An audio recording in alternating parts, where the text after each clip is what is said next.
El día de hoy iniciamos con el módulo 2 en el que estudiaremos a los protozoarios. Algunos protozoarios pueden estar ubicados a nivel intestinal y causar una serie de síntomas gastrointestinales. También pueden estar localizados en sitios diferentes al intestino, es decir, pueden localizarse de manera extraintestinal. Otros protozoarios pueden ser transmitidos por vectores, por ejemplo, mosquitos, moscas, chinches, cucarachas, etc. Y en el caso de la tricomoniosis urogenital, el protozoario que la ocasiona es transmitido por contacto sexual. Basados en esta clasificación y en ese orden, los iremos estudiando. Aquellas parasitosis que se encuentran señaladas con asteriscos son las más importantes y son las que yo voy a explicarles. Del resto de las parasitosis se van a encargar ustedes. Cada una de las enfermedades parasitarias causadas por protozoarios se abordarán en la medida de lo posible siguiendo un orden. Primero, les daré la definición de la enfermedad parasitaria. Dentro de esa definición tocaré algunas categorías taxonómicas, las más importantes o las más representativas del parásito. Luego veremos cuál es el agente causal o etiológico de la parasitosis. Algunos de ellos van a tener más de un agente causal. Veremos cómo se descubrió ese agente etiológico. Luego abordaremos la epidemiología, las fases del parásito, cuál es la forma que tienen esas fases del parásito, cómo se transmite la enfermedad parasitaria y cuál es el ciclo de vida que cumple el protozoario, cuál es la patogenia, los síntomas clínicos, cómo se diagnostica y cómo se previene esa enfermedad parasitaria. Vamos a iniciar entonces con los protozoarios de localización intestinal y el primero que abordaremos es Entamoeba histolítica, que es el agente causal o etiológico de la entamoebosis, mejor conocida como amibiosis o amibiasis. Antes de entrar de lleno con el estudio de este protozoario, vamos a hacer algunas aclaraciones importantes. Por ejemplo, se escribe Entamoeba, pero se pronuncia Entameba. Si ustedes recuerdan, los nombres científicos se escriben en latín. Y en latín, cuando hay una O y una E juntas, la O no tiene sonido. Es por eso que se pronuncia Entameba. Tengan cuidado al escribir el nombre científico de los parásitos que pertenecen a este género. No vayan a escribir Entameba, tienen que escribir Entamoeba. Otra cuestión que es importante señalar es que de manera común a este parásito se le conoce como amiba o como ameba. Ambos términos son correctos. En México se prefiere utilizar el término amiba. No obstante, en otros países de habla hispana la palabra ameba es la que más se utiliza para referirse a este parásito. Es debido a esto que la enfermedad parasitaria ocasionada por Entamoeba histolítica ha recibido a lo largo del tiempo diferentes denominaciones. Inicialmente se le conocía como amibiasis o como amebiasis.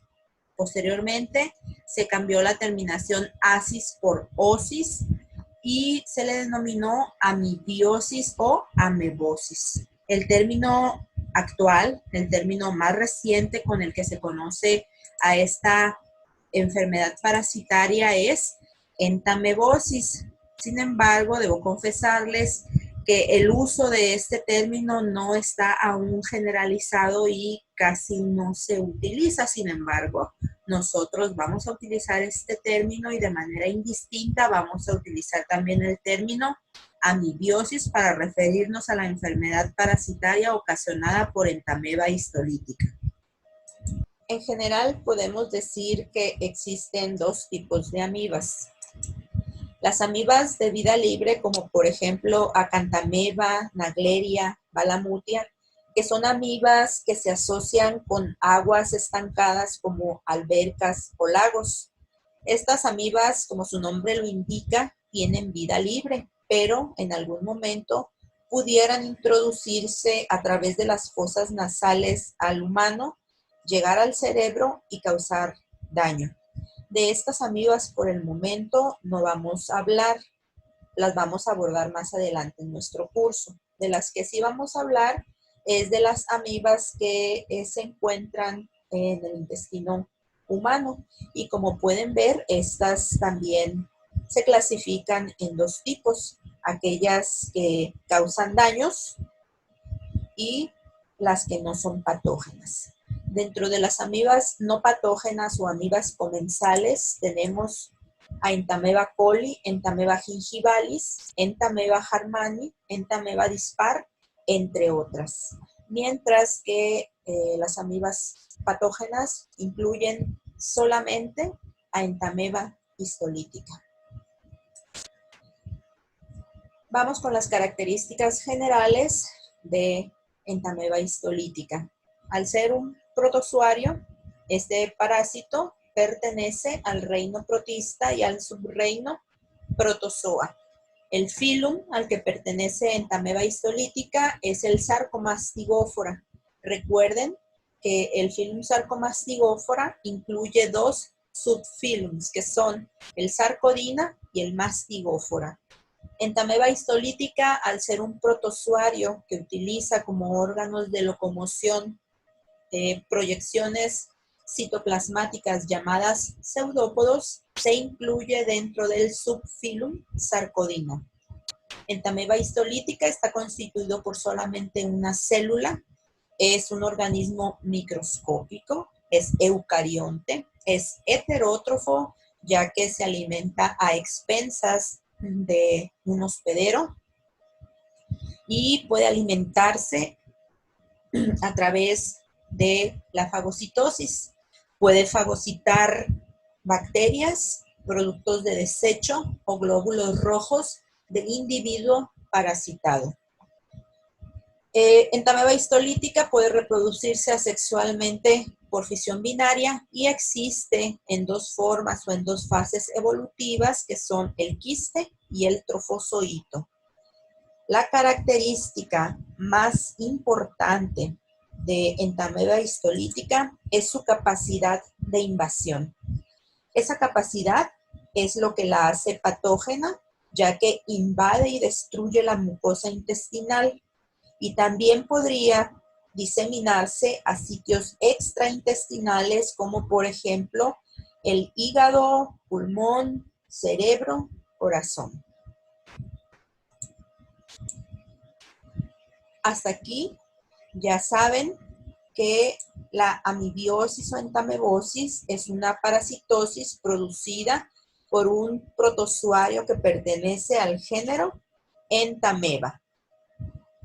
La palabra Entamoeba deriva de dos términos griegos, ent, que significa intestino, y ameba, que significa amiba. Entonces, es una amiba intestinal. La fase de trofozoito de este parásito habita en el colon humano.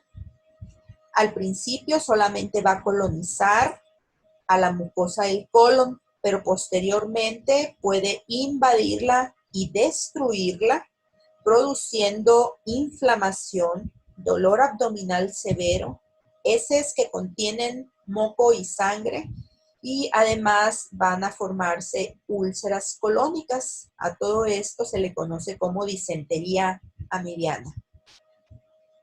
Como les mencioné hace un momento, este parásito podría destruir todas las capas del colon y desde ahí alcanzar la circulación y llegar a el hígado primero.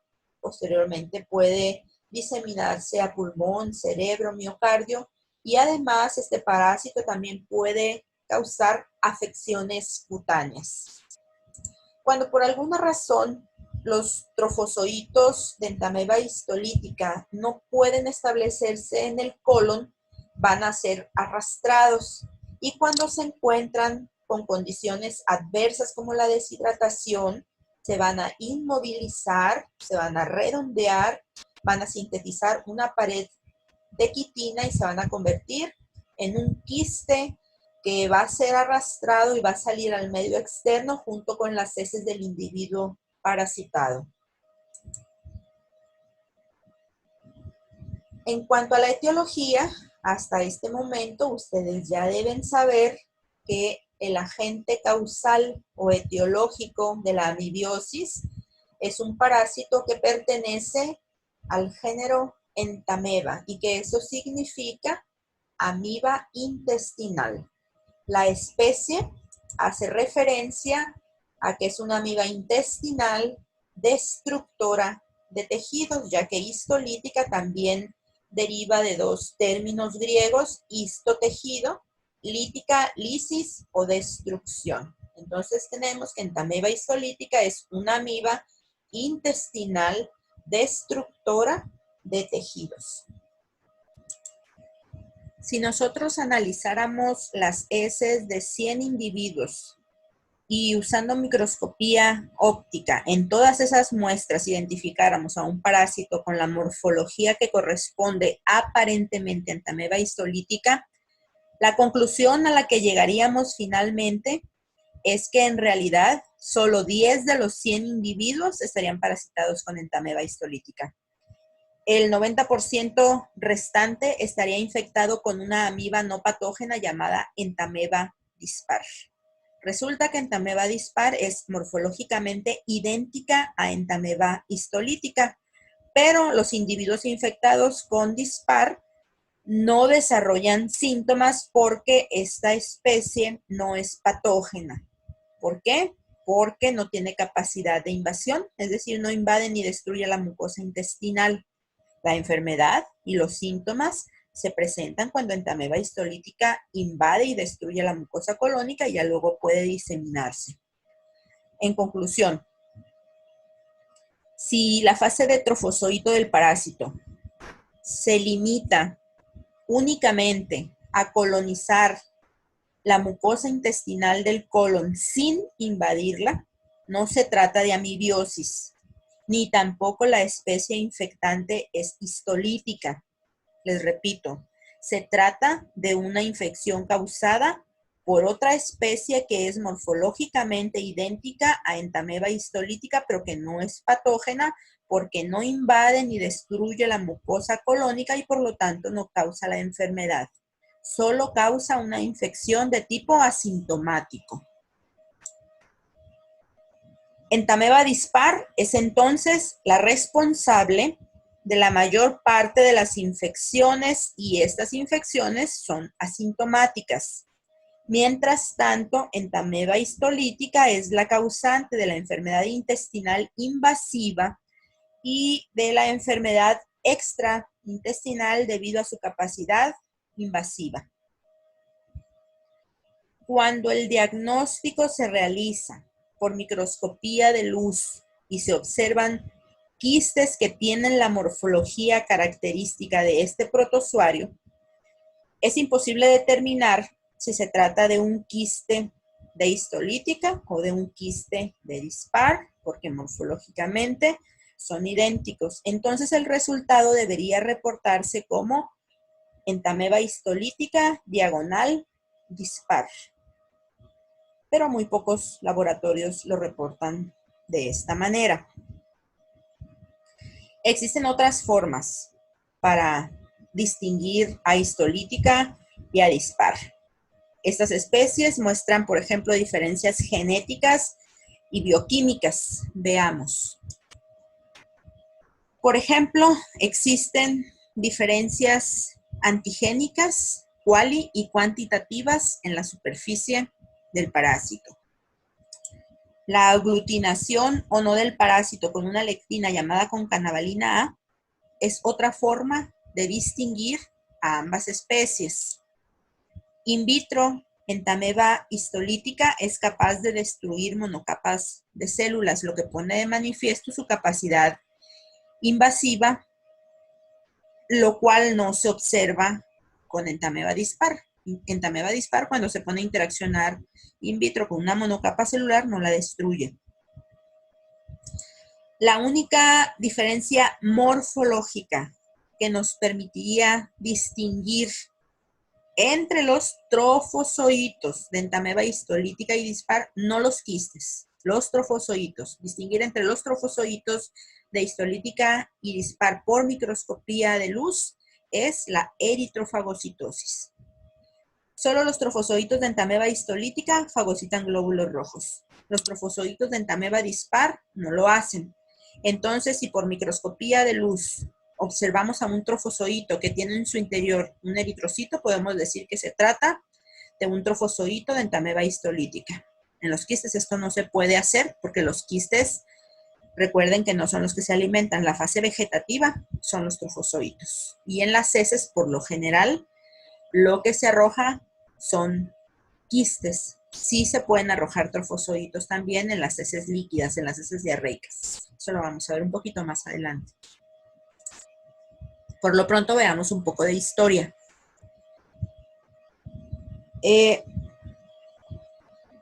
Entameba histolítica fue observada por primera vez por Losch en 1875 al examinar heces de pacientes con disentería y al examinar úlceras colónicas de cadáveres a los que se les practicaba la autopsia. Losch trató de reproducir la enfermedad en perros al inocular en el recto de esos animales el material que contenía el parásito, pero nunca asoció los síntomas y la enfermedad con las amibas que él había observado. Aproximadamente 15 años más tarde, Lafleur y Consilman demostraron que esa amiba no solo era la responsable de la disentería, sino que también causaba abscesos a nivel hepático. Chaudin en 1903 le dio el nombre de entameba histolítica e hizo la diferenciación morfológica de esta con otra especie comensal llamada entameba coli. En 1925, Brum propone la teoría de dos especies diferentes debido a que muchos individuos aparentemente infectados con entameba histolítica nunca desarrollaban síntomas y además eliminaban de manera espontánea la infección. Brum propuso que una especie era capaz de causar la enfermedad invasiva, a la cual llamó entameba histolítica, y que la otra especie, una especie no patógena, y fue nombrada entameba dispar. Pero fue hasta casi 70 años después de la propuesta de Brum, en 1993, que se aceptó la existencia de dos especies morfológicamente indistinguibles, pero genética y bioquímicamente diferentes. A grandes rasgos, esta es la historia de entameba histolítica. Desde el punto de vista clínico, la amibiosis se clasifica en intestinal y extraintestinal. La enfermedad intestinal, que ya sabemos que es invasiva, puede ser aguda o puede ser crónica de acuerdo al tiempo de evolución. La amibiosis que se disemina más allá del intestino, de acuerdo a su localización, puede ser hepática, pulmonar, cerebral, mucocutánea, cardíaca, entre otras.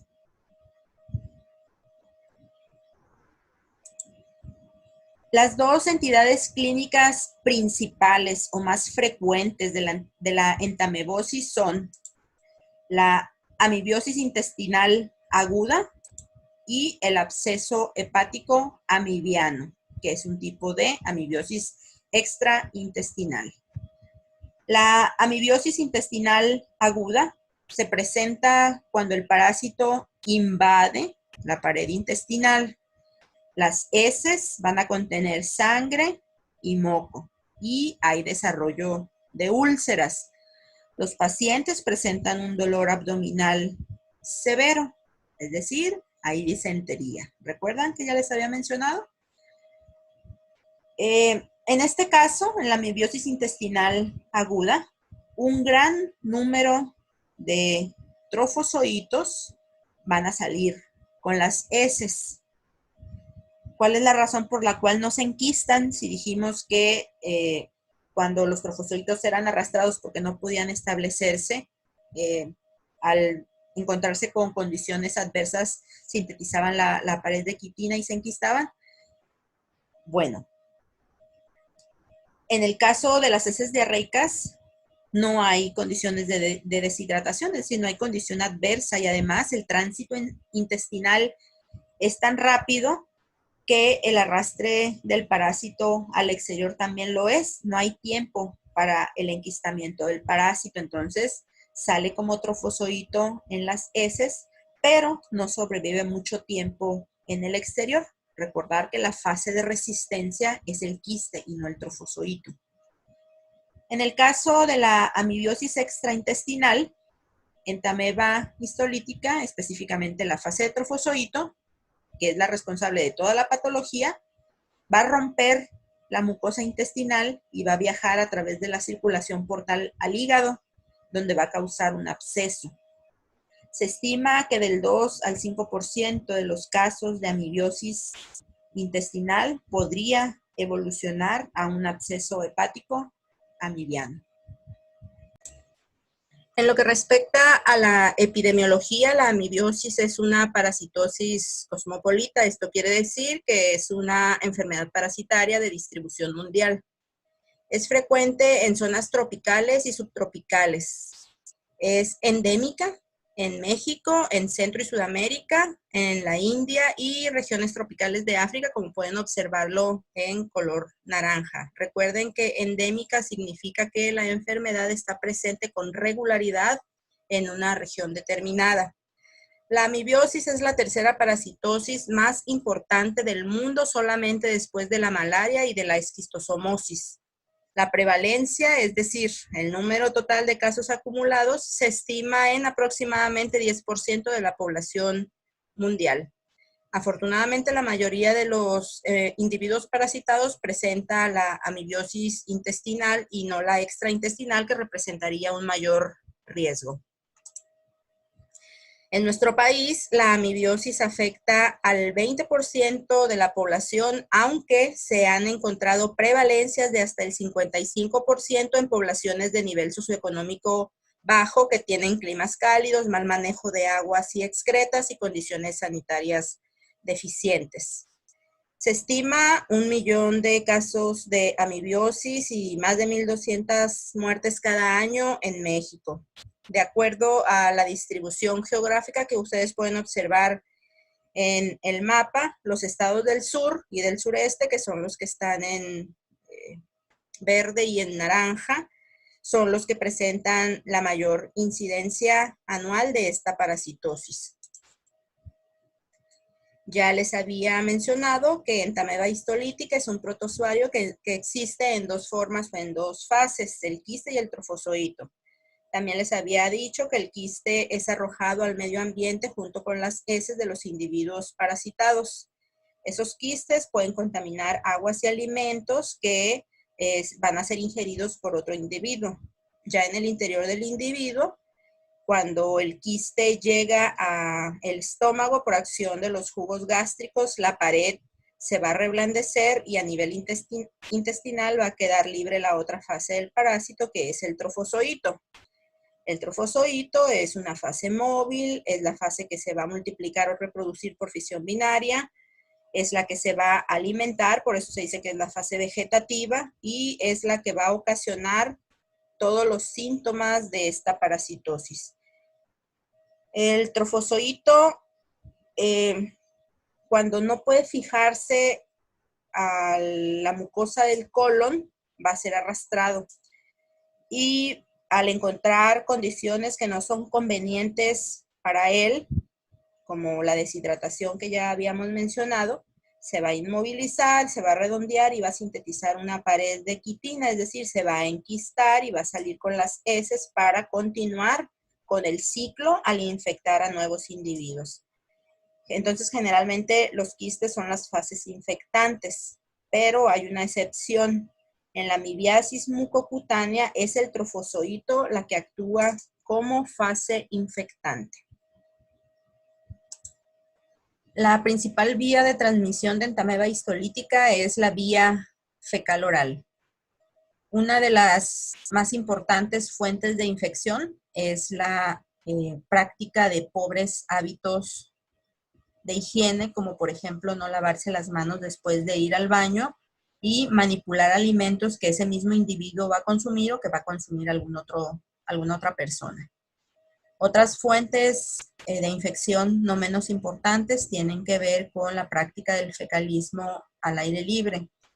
Esto sucede sobre todo en zonas rurales. Cuando esas heces que son depositadas a ras de suelo se secan, el viento puede llevarlas hasta los alimentos o líquidos que consumimos. Los vectores mecánicos también juegan un papel importante como fuente de infección, ya que moscas, roedores, cucarachas pueden arrastrar a los quistes en su abdomen o en sus patas desde las heces hasta los alimentos que van a ser ingeridos. Otra vía de transmisión, aparte de la vía fecal oral, es por contacto directo, tal como sucede en el caso de la amibiosis mucocutánea, donde la fase infectante, como les dije hace un momento, no es el quiste, sino el trofozoito. Esto puede ser observado, por ejemplo, en el caso de bebés que tienen amibiosis intestinal aguda, que arrojan una gran cantidad de trofozoitos con las heces líquidas, con las heces diarreicas, y al no haber un cambio de pañal rápido, los trofozoitos pueden establecerse en la región perianal y causar lesiones en esa zona, como podemos observarlo en esta imagen. Otro ejemplo de transmisión por contacto directo es la práctica de sexo anal sin protección con un individuo parasitado que tenga trofozoitos en la región perianal. Esos trofozoitos pueden generar lesiones en el pene o bien el pene puede arrastrar mecánicamente a los trofozoitos hasta el cuello uterino y en ese sitio pueden ocasionarse también lesiones mucocutáneas. También puede haber lesiones en la mucosa nasal cuando un individuo que tiene trofozoitos en la región perianal se rasca y luego se toca la nariz y arrastra los trofozoitos que pueden establecerse en la mucosa nasal. A manera de resumen, hasta aquí, generalmente esta parasitosis se adquiere al ingerir quistes de la amiba. Estos quistes van a llegar al estómago y por acción de los jugos gástricos, la pared de quitina se va a reblandecer. A nivel intestinal van a salir los trofozoitos y a este proceso se le conoce como exquistación. El trofozoito, cuando se encuentra en el colon, tiene dos opciones. Una es que no encuentre las condiciones adecuadas para establecerse y va a ser arrastrado. Cuando encuentre condiciones inadecuadas para su desarrollo, se va a inmovilizar, se va a redondear, va a sintetizar una pared de quitina y ese quiste va a salir con las heces. Esto sucede en el 90% de las personas infectadas y esta infección asintomática es causada por Entamoeba dispar. La otra opción es que los trofozoitos de Entamoeba histolítica logren establecerse en el colon y se presente la amibiosis invasiva, ya que los trofozoitos van a destruir la mucosa colónica. Esto ocurre en el 10% de los casos. Cuando el trofozoito logra atravesar todas las capas de la mucosa intestinal, va a alcanzar la circulación y se va a diseminar hacia otros órganos, principalmente al hígado. Ahí en el hígado, el trofozoito va a causar abscesos y desde ahí puede dirigirse hacia pulmón, a cerebro, y si el absceso amibiano se encuentra en el lóbulo izquierdo del hígado y el absceso se rompe, el trofozoito puede dirigirse al miocardio, siendo en estos casos fatal. Afortunadamente, es un porcentaje bajo de los casos de amibiosis que son de tipo extraintestinal. Por último, recuerden que en el caso de la amibiosis mucocutánea, La fase infectante es el trofozoito y no el quiste. Vamos a continuar con el estudio de entameba histolítica y ahora toca el turno a la morfología. Vamos a ver qué morfología tiene el quiste y qué morfología tiene el trofozoito, que son las dos formas o fases de vida de este parásito. Vamos a empezar con la morfología del trofozoito. Bueno, pues el trofozoito de entameba histolítica no tiene una forma definida y debido a que adopta diferentes formas, se dice que es pleomórfico. El diámetro aproximado del trofozoito oscila entre las 15 y las 30 micras. Al ser el trofozoito, la fase móvil va a contener en su estructura estas proyecciones citoplasmáticas denominadas pseudópodos que al tener sus extremos romos o redondeados se conocen específicamente como lobópodos. En el citoplasma del trofozoito hay un único núcleo y las características del núcleo son que hay un endosoma o un cariosoma central, hay cromatina uniformemente distribuida por debajo y a todo lo largo de la membrana nuclear. En el citoplasma podemos observar numerosas vacuolas y debido a que el trofozoito es la fase vegetativa, es decir, es la fase que se alimenta, en algunas ocasiones esas vacuolas van a contener eritrocitos. Por lo demás, ustedes hasta este punto ya deben identificar que el trofozoito, además de ser la fase móvil y la fase que se alimenta, es también la fase que se multiplica o se reproduce asexualmente por fisión binaria y es la fase responsable de toda la patología de la amibiosis.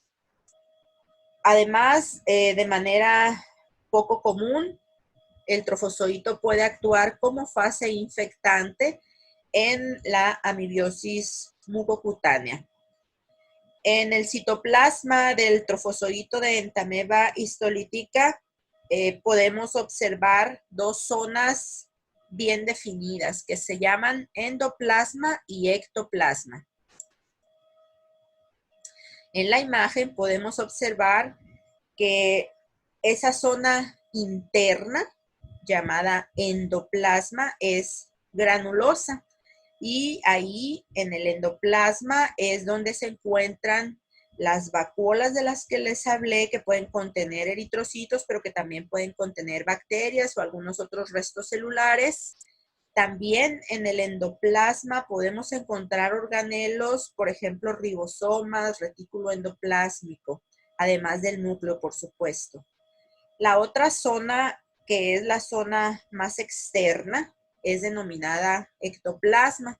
Esta zona o esta región es transparente y es hialina. Hialina significa que es limpia o diáfana. No tiene ninguna inclusión y su función es la formación de los pseudópodos. Ahora vamos con la morfología del quiste. El quiste, ustedes ya saben que comúnmente es la fase infectante de entameba histolítica. Hay quistes inmaduros y hay quistes maduros. La principal diferencia entre ambos es el número de núcleos. En el quiste inmaduro, en el quiste más inmaduro, va a haber un solo núcleo. Posteriormente, conforme vaya avanzando el proceso de maduración de esta fase del parásito, el núcleo se va a dividir y vamos a tener quistes todavía inmaduros, pero binucleados. Luego estos dos núcleos se vuelven a dividir y me generan un quiste tetranucleado que ya está completamente maduro. Independientemente del número de estos núcleos, al igual que en el trofozoito, los núcleos no tienen una posición fija en el citoplasma y además conservan la distribución de la cromatina por debajo de la membrana nuclear y tienen un endosoma de localización central. Los quistes maduros o inmaduros son generalmente esféricos, pero también pueden ser ligeramente ovales. Miden de 10 a 20 micras de diámetro y poseen una membrana quística gruesa y refringente. Ahorita vamos a ver qué es eso de refringente. Los quistes inmaduros poseen una vacuola de glucógeno y unas estructuras denominadas barras o cuerpos cromatoidales, que son masas de RNA condensado. En esta especie de amiba, o sea, en Entamoeba histolítica, esas barras cromatoidales van a tener sus extremos siempre redondeados, y hay otras especies de amibas que tienen barras cromatoidales, pero que esos extremos son de otro tipo, y eso sirve para hacer la diferenciación entre distintas especies de amibas. Las barras cromatoidales solamente están presentes en los quistes, no en los trofozoitos. Nunca vamos a ver trofozoitos que contengan barras cromatoidales. Cuando el quiste ya está maduro, ustedes pueden observar que la vacuola de glucógeno desaparece y las barras cromatoidales generalmente se adelgazan o bien pueden desaparecer. Al ser la fase de resistencia de Entamoeba histolítica, los quistes pueden sobrevivir fuera del hospedero muchos días, incluso varias semanas, en especial en condiciones de baja temperatura y humedad. En esta imagen podemos observar tanto a la fase de quiste como a la fase de trofozoito. Ya podemos ver que el trofozoito es uninucleado, mientras que aquí tenemos un quiste ya maduro porque es el quiste tetranucleado. Lo que quiero resaltar en estas imágenes es que sean 1, 2 o 4 núcleos en el quiste o un solo núcleo en el trofozoito, la estructura nuclear es esencialmente idéntica. Un endosoma o cariosoma central y la cromatina uniformemente distribuida por debajo de la membrana del núcleo.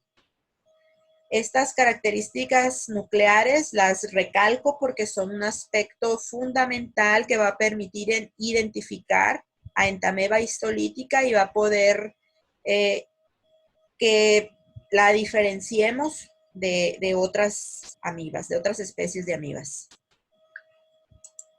Es por eso que aquí vemos al núcleo de un quiste o de un trofozoito. Recordemos que en el quiste y en el trofozoito la morfología nuclear es idéntica, pero este es el núcleo, ¿sí?, de Entamoeba histolítica. ¿Qué podemos observar? Podemos observar que es un núcleo redondo. Ya sabemos que ese núcleo no tiene una posición fija en el citoplasma ni del quiste ni del trofozoito. Podemos observar que el endosoma es de localización central y que es pequeño. Podemos observar a la cromatina fina y condensada, distribuida por debajo de toda la membrana nuclear. Y también podemos observar estas fibras acromáticas que están irregularmente distribuidas en todo el núcleo. Les repito que estas características del núcleo son muy importantes para identificar Entamoeba histolítica, y no solo eso, también las características nucleares nos van a permitir diferenciar a Entamoeba histolítica de otras especies de entamoebas. En esta imagen podemos observar la morfología de un trofozoito que fue teñido con Giemsa. Podemos observar los pseudópodos con extremos romos, los lobópodos, los cuales le permiten a la amiba tener movimientos rápidos y digitiformes. Observamos el núcleo, observamos la cromatina por debajo de la membrana nuclear y observamos el cariosoma o endosoma central del núcleo. Podemos observar al endoplasma, que es granulado, y podemos observar la parte más externa del citoplasma, que es limpia y alina, llamada ectoplasma. En esta imagen podemos observar preparaciones hechas con materiales fecales líquidas y recientemente emitidas usando tinción tricrómica. Estos son trofozoitos.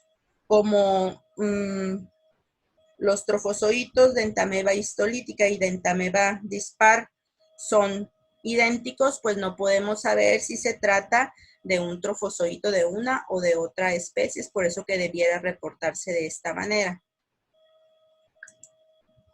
La única manera en la que yo pudiera estar segura de que lo que estoy observando es un trofozoito de Entamoeba histolítica y no de Entamoeba dispar es que yo observe estos eritrocitos en el citoplasma del parásito. Aquí yo sí puedo asegurar que se trata de trofozoitos de Entamoeba histolítica, ya que Entamoeba dispar no lleva a cabo la eritrofagocitosis. Aquí podemos observar materia fecal de un individuo parasitado y esta muestra de materia fecal tiene lugol. El lugol tiñe los quistes de un color café amarillento y podemos observar la morfología del quiste. Este es un quiste binucleado, pero pueden observar el punto de cromatina, es decir, el cariosoma o el endosoma, claramente en una posición central. Aquí no vamos a poder saber si se trata de un quiste de Entamoeba histolítica o de Entamoeba dispar, porque recordemos que el quiste no se alimenta. El único que se alimenta es el trofozoito. No vamos a poder observar eritrocitos en el interior del parásito que nos digan que es Entamoeba histolítica. Estos quistes, a diferencia de los trofozoitos, los cuales duran muy poquitas horas en las evacuaciones líquidas, estos quistes sí sobreviven por varios días fuera del hospedero. Es por eso que como los trofozoitos duran muy poquitas horas en las evacuaciones líquidas, los exámenes o el procesamiento de la muestra debe hacerse en heces recién emitidas. Aquí vemos al quiste ya con diferentes tinciones. Aquí es en fresco. Esta es la refringencia de la que hablaba, que la pared de quitina, la pared del quiste es altamente refringente en todos los casos. Pueden observar los núcleos, pueden observar las características nucleares de las que hemos hablado. Pueden observar que en algunos casos hay 4 núcleos, en algunos casos hay 2. En este caso se observan las barras cromatoidales, en este caso también. Esas barras cromatoidales tienen sus extremos romos, ¿no? Todas estas son características de los quistes de Entamoeba histolítica. Ciclo biológico de Entamoeba histolítica. Un individuo parasitado puede arrojar con las heces quistes o trofozoitos cuando las heces son diarreicas y de consistencia líquida. Ambas fases sirven para realizar el diagnóstico de la entamoebosis, pero debido a que los trofozoitos no sobreviven a las condiciones del medio ambiente, no funcionan como fase infectante, salvo que logren establecerse en la mucosa de la región perianal, en la mucosa nasal, vaginal o del pene, causando la amibiosis mucocutánea. Los quistes tetranucleados, que son una fase de resistencia, al salir con las heces pueden contaminar aguas y alimentos y ser ingeridos por otros individuos, fungiendo los quistes tetranucleados como la fase infectante. Al llegar al estómago, los ácidos gástricos reblandecen la pared quística y en el intestino delgado se va a realizar el proceso de exquistación y van a quedar libres los trofozoitos que inicialmente van a colonizar la mucosa del colon, luego la invaden y destruyen, ocasionando los síntomas de la enfermedad. También los trofozoitos podrían destruir todas las capas del colon, alcanzando la circulación y llegar a sitios extraintestinales, principalmente hígado, pulmón, cerebro, y ahí causan abscesos amibianos que pueden ser fatales. De manera general, este es el ciclo de vida de Entamoeba histolítica. Vamos a desmenuzarlo un poquito más. Cuando el quiste llega al estómago y por acción de los jugos gástricos se destruye la pared quística, va a quedar libre un trofozoito tetranucleado a nivel del intestino delgado. Rápidamente, los núcleos de ese trofozoito tetranucleado se van a dividir para dar lugar a un trofozoito octanucleado. Ese trofozoito octanucleado va a generar 8 trofozoitos que se denominan trofozoitos metaquísticos. Los trofozoitos son arrastrados al intestino grueso y tienen 2 caminos. Se establecen en el colon o bien son arrastrados al exterior junto con las heces. Para su establecimiento se requiere una serie de factores, tales como el número de trofozoitos que exista, que haya un tránsito intestinal lento en el individuo. Las bacterias entéricas también juegan un papel importante, entre otras cosas. Al establecerse, los trofozoitos en la mucosa colónica se van a multiplicar por fisión binaria. En caso de que no logren establecerse, pues van a seguir siendo arrastrados por todo el colon y el ambiente se va haciendo adverso. Por ejemplo, el pH se va haciendo más alcalino y el ambiente más deshidratado. Eso va a ocasionar que el trofozoito se inmovilice y empiece a sintetizar su pared quitinosa que le da resistencia. Los carbohidratos se van a almacenar en forma de glucógeno y el núcleo se va a dividir y va a dar origen a un quiste binucleado inmaduro. Luego estos se van a multiplicar nuevamente y ya van a dar origen al quiste tetranucleado. Los quistes abandonan el organismo humano en forma de quistes tetranucleados, que son la fase infectante. Pero también pueden arrojarse como quistes bi o uninucleados si el tránsito intestinal de la persona infectada es muy rápido. Ahora, cuando el ambiente de la luz intestinal es líquido, como cuando un individuo tiene diarrea, el parásito prevalece y sale en forma de trofozoito. Ya sabemos que si la infección es no invasiva, no se trata de Entamoeba histolítica, sino que se trata de Entamoeba dispar, que es la especie no patógena. Para que se presente la destrucción y la invasión de la mucosa colónica y por consiguiente la enfermedad, pues ya va a depender de la virulencia de la cepa de Entamoeba histolítica que esté parasitando al individuo, así como de las características inherentes al hospedero y de igual manera para que se presente la enfermedad extraintestinal. Los trofozoitos de Entamoeba histolítica tienen la capacidad de destruir prácticamente cualquier tejido, incluido hueso. Esto es debido al gran arsenal de enzimas líticas que poseen.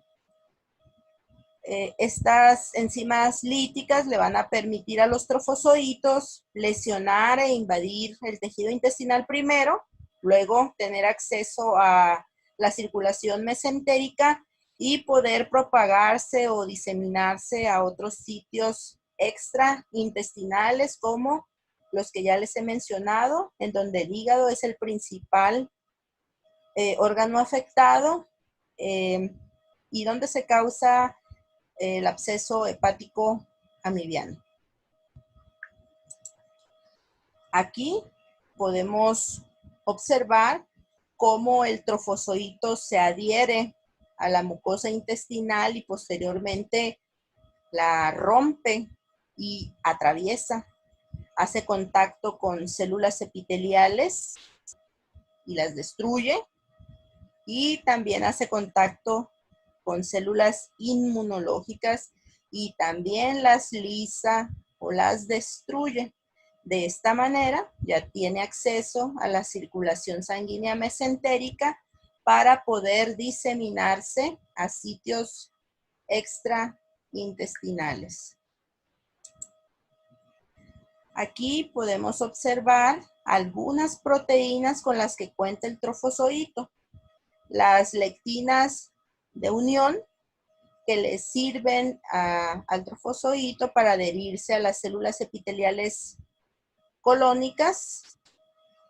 Hay otras proteínas que son enzimas destructoras, como por ejemplo estas que están aquí, estas proteasas.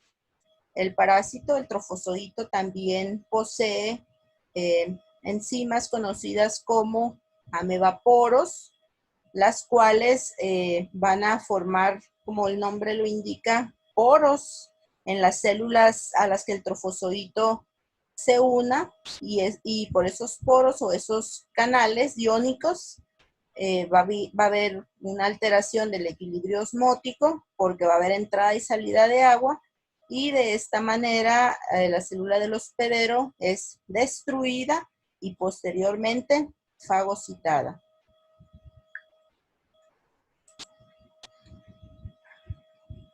Entonces, la patogenia de la amibiosis es multifactorial. El daño que causa entamoeba histolítica depende de varios factores. Tenemos lectinas, por ejemplo, que le permiten al trofozoito adherirse a la capa de moco primero y luego a las células epiteliales del colon. Hay receptores de fibronectina, por ejemplo, y receptores para colágeno que le van a permitir al trofozoito adherirse a la matriz extracelular. Hay cisteín proteasas y colagenasas que rompen y permiten la invasión a través de la matriz extracelular. Están las proteínas que forman esos poros o canales iónicos que finalizan con la destrucción o lisis de las células blanco, al igual que hacen las fosfolipasas. Los trofozoitos de entamoeba histolítica también poseen lisosomas que van a vertir su contenido enzimático sobre la célula del hospedero para dañarla. Antes de entrar a ver el cuadro clínico de la amibiosis, recordemos cómo se clasifica. La entamebosis se clasifica en amibiosis intestinal invasiva y en amibiosis extraintestinal. Recordemos que hay un tipo de amibiosis intestinal que no es invasiva, que es causada por entamoeba dispar y no por entamoeba histolítica. La amibiosis intestinal invasiva, a su vez, se clasifica en amibiosis intestinal aguda y crónica, dependiendo el tiempo de evolución de los síntomas clínicos. Mientras que la amibiosis extraintestinal puede ser hepática, pulmonar, cerebral, cardíaca o mucocutánea. Ahora sí, vamos con el cuadro clínico de la amibiosis intestinal aguda. Este tipo de amibiosis también es conocido como colitis amibiana disentérica y es el tipo de amibiosis más común. Aquí la evolución de los síntomas es de no más de 15 días. Durante ese tiempo, el individuo parasitado elimina abundantes trofozoitos, ya que sus heces son completamente líquidas. La mayor incidencia de la amibiosis intestinal aguda se observa en niños menores de 5 años, aunque también puede ser observado en personas adultas. La enfermedad se va a presentar cuando entamoeba histolítica invade y destruye la pared del colon. A consecuencia de esta invasión y destrucción, el individuo va a presentar inflamación, dolor abdominal, heces que contienen moco y sangre, el individuo va a experimentar una sensación de pujo y tenesmo. Recordemos que el tenesmo es un deseo continuo, doloroso e ineficaz de defecar, y el pujo es un dolor abdominal con sensación de tenesmo. Otros síntomas que pueden observarse en estos individuos son fiebre, escalofríos, dolor de cabeza, fatiga, flatulencia, entre otros. Otra característica importante de la amibiosis intestinal aguda es el desarrollo de úlceras colónicas. El periodo de incubación de esta enfermedad es de 48 horas.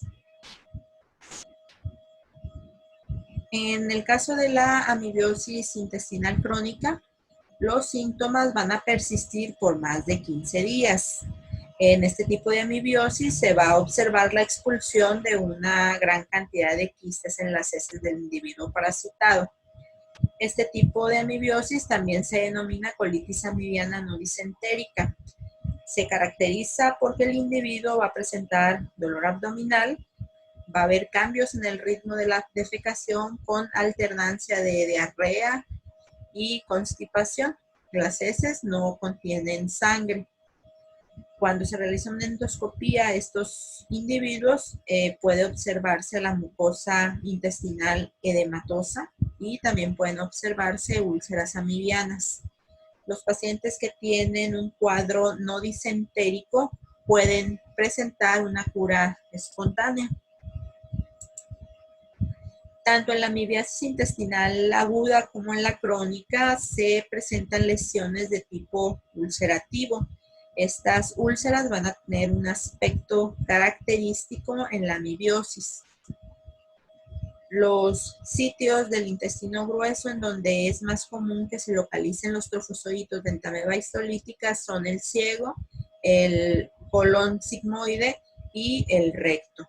Las úlceras intestinales primarias se van a desarrollar con mayor frecuencia precisamente en esas zonas, aunque pueden encontrarse también en otros segmentos del intestino, tal y como sucede en los casos graves de amibiosis intestinal aguda, en los que prácticamente toda la mucosa del colon presenta lesiones ulcerativas amibianas. Después de que el trofozoito sobrepasa la mucosa intestinal gracias a la acción de mucinasas o gracias al movimiento mecánico activo del trofozoito, se van a unir a las células epiteliales y las van a destruir, provocando de esta manera una reacción inflamatoria, necrosis, y posteriormente el parásito sigue avanzando y va a llegar a un tejido que es más resistente y más compacto. Ahí el trofozoito se va a multiplicar, se va a acumular y luego va a extenderse lateralmente, como pueden observarlo aquí en la imagen.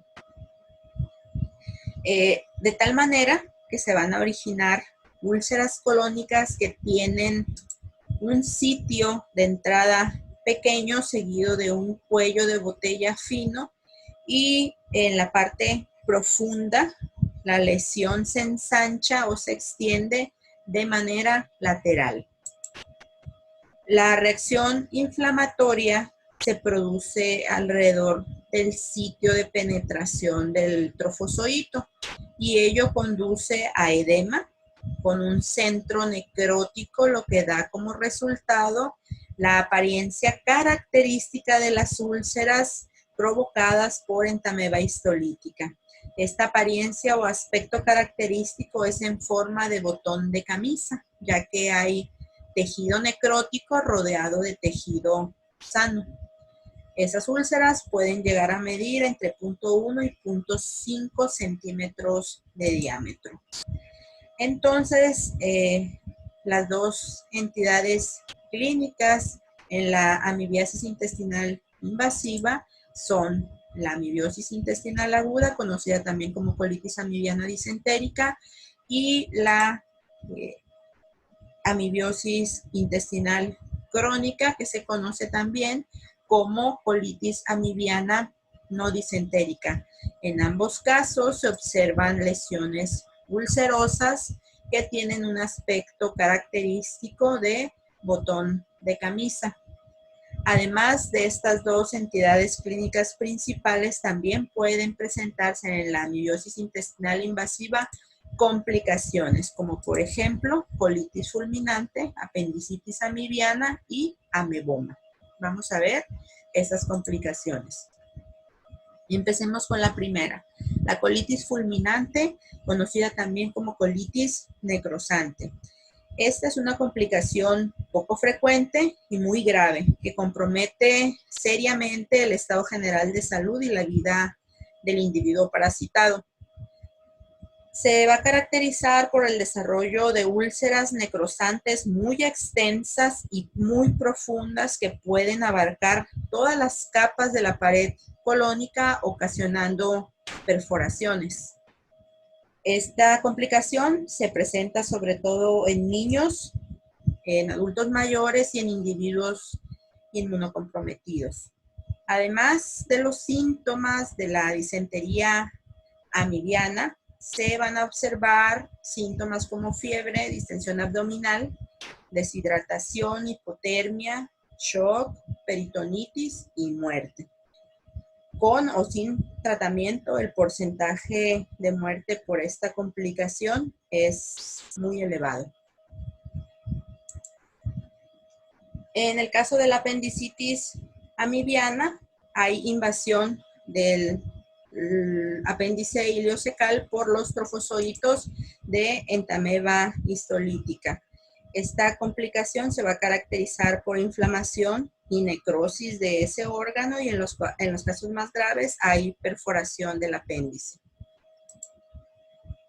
El ameboma, que es la otra complicación, es una lesión granulomatosa pseudotumoral que afecta la mucosa y la submucosa y que se presenta como una masa intestinal dolorosa que causa estrechez y puede provocar obstrucción parcial o total del tránsito intestinal. Es una complicación poco frecuente que puede ser confundida con cáncer de colon y se localiza en ciego y en colon ascendente principalmente. Acabamos con las complicaciones y ahora vamos con el otro tipo de amibiosis, que es la amibiosis extraintestinal. El absceso hepático amibiano es el tipo más común de la amibiosis extraintestinal. Puede definirse como una acumulación localizada de pus en hígado, resultado del establecimiento de los trofozoitos de Entamoeba histolítica en ese órgano y la acción de todo el arsenal lítico y destructor del trofozoito contra el parénquima hepático. Además de los abscesos, en estos pacientes se observa hepatoesplenomegalia, dolor en el hipocondrio derecho, fiebre muy elevada y leucocitosis. Lo más peligroso de los abscesos hepáticos es que se rompan. Aquí en la imagen podemos observar el rompimiento o una fístula del absceso hepático hacia la pared costal derecha. Sin embargo, los abscesos pueden romperse hacia arriba, es decir, hacia la cavidad torácica. De esta manera, los trofozoitos van a diseminarse hacia el pulmón y van a causar una infección pleuropulmonar, presentándose la amibiosis pulmonar. Después de una amibiosis hepática o pulmonar, los trofozoitos pueden invadir el cerebro, habitualmente el lóbulo izquierdo, y van a inducir necrosis cerebral. También puede haber propagación, por ejemplo, al vaso o a cualquier otra parte del organismo. Lo más peligroso sería que el absceso se rompa en comunicación con el pericardio y produzca pericarditis hasta ir a la forma fulminante, por taponamiento cardíaco y muerte del individuo parasitado. Otro tipo de amibiosis extraintestinal es la amibiosis mucocutánea.